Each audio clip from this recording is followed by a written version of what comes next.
Welcome. Today we're stepping away from the usual analysis and diving into something different. We're sharing some stories, tales from the road actually. These are real experiences, things that happen to people during late night drives, stories that are unsettling, maybe even inexplicable. We're looking at how the familiar act of driving can suddenly become terrifying in the dark. Exactly. And it's fascinating how darkness, isolation, they can really alter our perception. Or maybe, sometimes, they just allow us to see things that are normally hidden. These aren't just scary tales. They're accounts of unsettling encounters during what should have been, just a normal drive home. Right. So let's get into the first one. This happened to someone working late shifts at a dive bar. Their drive home was about 30 minutes, mostly through rural back roads. Winding roads, very little traffic, almost no lights, just woods and farmland. Usually it was a calm drive, almost peaceful. But this one night was very different. Pretty early into the drive, they hit this incredibly thick fog, way thicker than usual. Visibility dropped to just like a few car lengths. They had to slow way down. Even putting the high beams on didn't help, just reflected back, like driving into a white wall. So they're maybe halfway home, creeping along, and that's when they see it. Off to the right, in the fog, a faint yellow light blinking.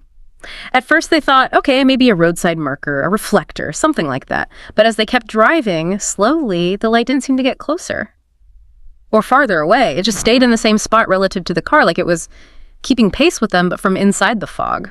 Yeah, it felt really off. And the fog made it impossible to judge the distance. It created this deep sense of unease. Yeah, that's understandable. So after another minute or so of this light just hovering there, blinking steadily, that weird feeling intensified. Something just wasn't right about it. So the driver decides to slow down even more, almost to a crawl, hoping maybe the light would just continue past or fade away. But nope. As they slowed, the light just stayed put, still blinking, still the same distance. It matched their speed perfectly. That's when it started to feel really, really creepy. Right. So the driver finally just stops the car completely just to see what the light does. And sure enough, it stops too, stays right there, blinking, same rhythm. They just sat there for a moment thinking, what is that? Should I turn back?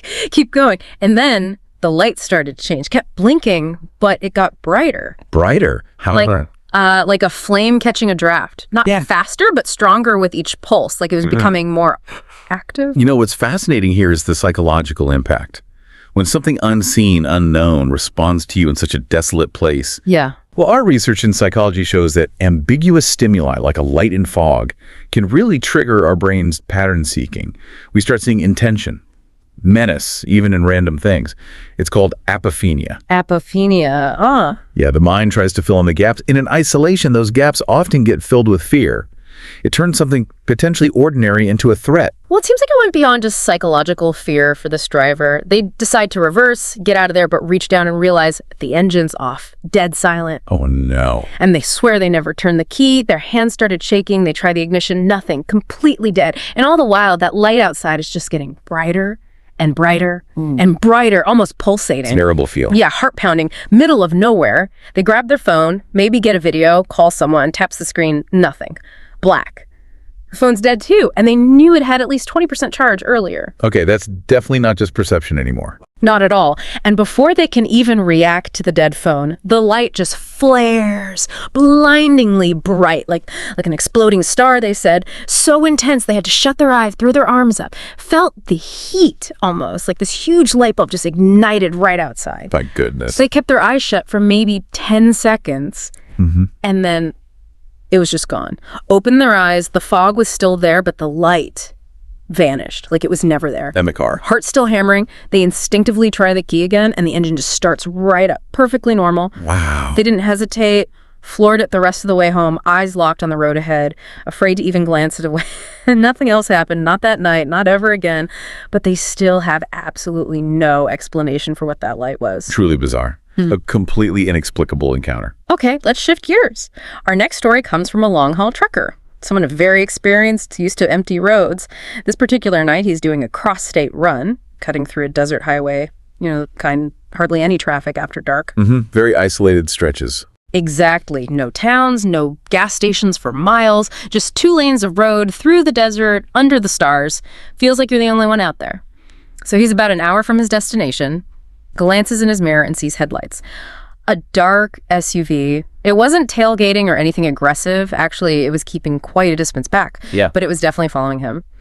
He sped up a bit. It sped up. He slowed down. It slowed down for almost 40 miles. Consistent following like that is unnerving. Yeah, just hung back there, always visible in the mirrors, maintaining that same weird distance. Never tried to pass, just watching maybe. He tried to brush it off, but it was really starting to get under his skin. That bit. So it's around 2 a.m. He sees a sign for a small rest area ahead. Not a proper truck stop, just a basic dirt lot, maybe a vending machine shed with one flickering light. He decides to pull in, stretch his legs, maybe let the SUV finally pass him by. But as he's pulling in and getting ready to shut off the engine, he looks back. And the same SUV pulls into the rest area too. Parks way over in the darkest corner of the lot. Okay, that changes things. That's not just following anymore. Right. Any slight annoyance he felt just turned into, well, pure rage, actually. He was furious. He thought, okay, whoever this is, they're going to get an earful. He throws open his cab door, jumps down pretty aggressively, and starts stomping over towards the SUV, making it obvious he's coming to confront them. But before he gets anywhere near it... Let me guess, they took off. Exactly. The SUV's engine roars to life. It peels out of the spot, kicking up dust and gravel, speeds right past him and back onto the highway. Gone in seconds. Windows were tinted, couldn't see the driver. Just taillights disappearing into the desert night. So they're definitely avoiding a confrontation. Yeah. Interesting. Yeah, left him standing there, fuming, but also deeply unsettled. He knew he'd been followed, shadowed for a reason. He decided to try and get a little sleep in the cab anyway, feeling maybe slightly relieved they were gone. But he's a really light sleeper. And maybe an hour later, he's woken up by sounds outside. Faint, crunching footsteps on the gravel near his trailer. He carefully peeks out through the curtain and sees two figures, crouched down low by the back of his trailer. They're messing with the lower latch mechanisms, trying to break in. cargo thieves. That's what he figured. He didn't hesitate. Reached up and slammed the truck's air horn. Good move. Loudest sound for miles. The figures immediately scattered, ran off into the darkness, and just moments later, guess what reappears? The SUV? The same dark SUV. Cruising slowly past the rest area entrance, lights still off. It pauses for a second, then just melts back into the night. He called the police immediately. They came out, took a report, found fresh pry marks on the trailer latches. Confirms it? Yep. The officers told him it was almost certainly cargo thieves, said it's more common out there than people realize. The SUV was likely the scout vehicle, tailing him, waiting for him to stop, then calling in the others when it was clear. That aligns perfectly with what we know about these operations. Law enforcement intel confirms this tactic. Scout vehicles identify targets, monitor them, sometimes for hours. Like the 40 miles he was followed. Precisely. They wait for vulnerability, a stop at an isolated spot like that rest area. Then the main crew moves in. These remote highways are prime territory. Lack of witnesses, slow response times. The prime marks seal it. They were definitely trying to get into his cargo. Absolutely. It's a calculated risk for them, preying on the isolation of the job. A chilling reminder that even empty spaces aren't always empty. Okay, our final story tonight. This one has a different kind of disturbing element. It comes from a younger driver, someone who really loved cars, had access to his dad's BMW M3. He wasn't reckless, but definitely enjoyed spirited driving, especially at night on empty roads. So one night, he's out joyriding, cruising the highway, music off, just enjoying the car's sound, the feel of the road.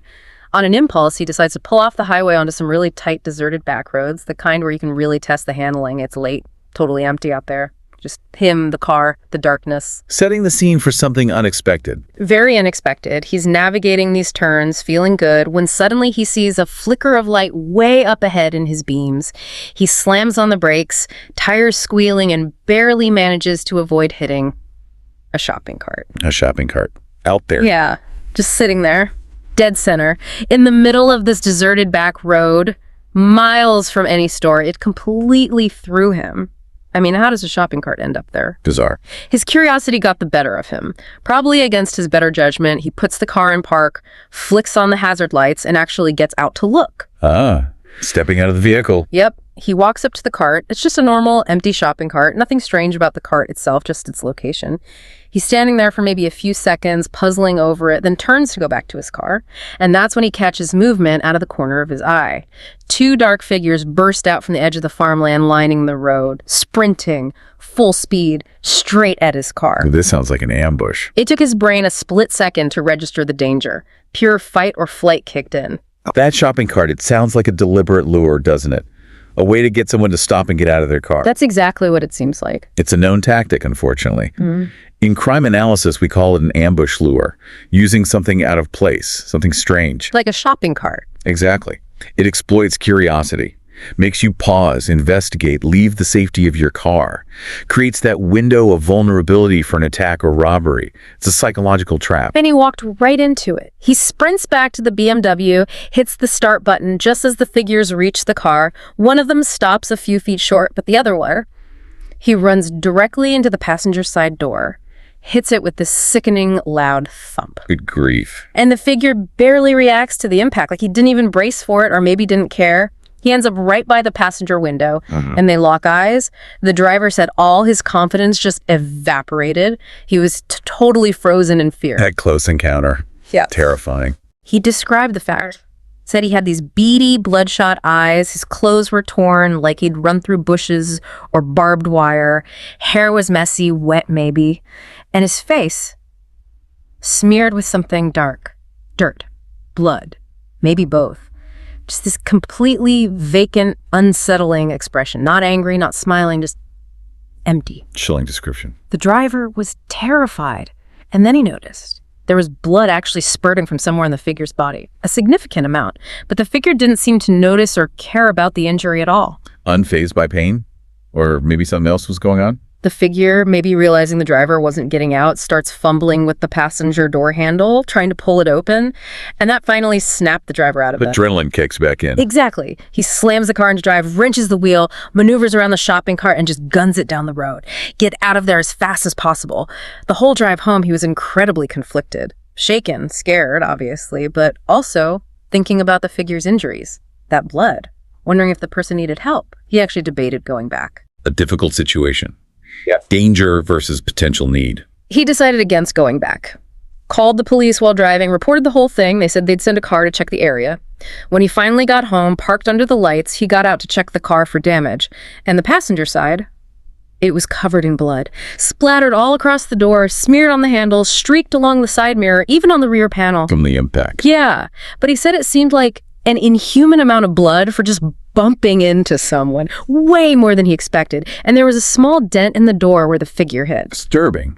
His theory was maybe they were homeless, desperate people using the cart as a lure to rob someone, and he just happened to be the one they tried it on that night. Maybe they weren't fast enough. He never heard back from the police about what, if anything, they found, but he's still haunted by it, especially the blood. He wonders, did he end that person's life? That's a heavy burden to carry. The ambiguity, the violence, the strange details, like the figure's apparent indifference to injury. It leaves so many unsettling questions. It really does. So, 3 stories tonight, each one highlighting that vulnerability we feel when driving alone at night, how quickly things can go from normal to terrifying. Whether it's something inexplicable like that light, or calculated human threats like the cargo thieves or that ambush attempt, the darkness can hide a lot. It certainly can. And these accounts, they force us to think beyond just what we see, right? They bring up psychology, how our minds interpret ambiguity, especially under stress. They show criminal tactics that exploit isolation. It's a stark reminder of how thin that line between perceived safety and actual danger can be, especially out there on the road after dark. What lurks just outside the headlights. Absolutely. It definitely makes you think. The next time you find yourself driving alone late at night, maybe on a foggy road or a deserted highway, what will you be watching for? And, maybe more unsettlingly, what might be watching back? Thank you for joining us for this unsettling deep dive. If these stories chilled you as much as they did us, please do like this video, share it, and subscribe to our channel, Horror Docs, for more explorations into the disturbing and unexplained. Until next time, please stay safe out there on the roads. And remember, some things might be better left unseen in the dark.